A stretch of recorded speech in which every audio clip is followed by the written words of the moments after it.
মুখ্যমন্ত্রী মমতা বন্দ্যোপাধ্যায়, যারা সাথে সাথে পুলিশ প্রশাসন, কলকাতা পুলিশ কমিশনার, পশ্চিমবাংলার তদন্ত সিআইডি বাহিনী সবাইকে তদন্ত হওয়ার দায়িত্ব দিয়েছিলেন।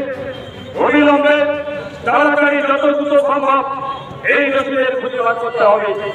এই ধর্ষণ এবং আমাদের 5টা পঞ্চায়েতের যারা নেতৃত্ব পর্যায়ে আছেন, সেই জন্য তাদের বলবো আপনারা যাদের ডাকলে হয় মঞ্চে সেরকম লোক দেখে নেন। সাউরালি ভাই চলে আসেন। আমি 5 পঞ্চায়েতের সভাপতির কাছে দায়িত্ব দিচ্ছি, তারা 2 বছর যাদের লোক আছে মঞ্চে ডেকে দেবে।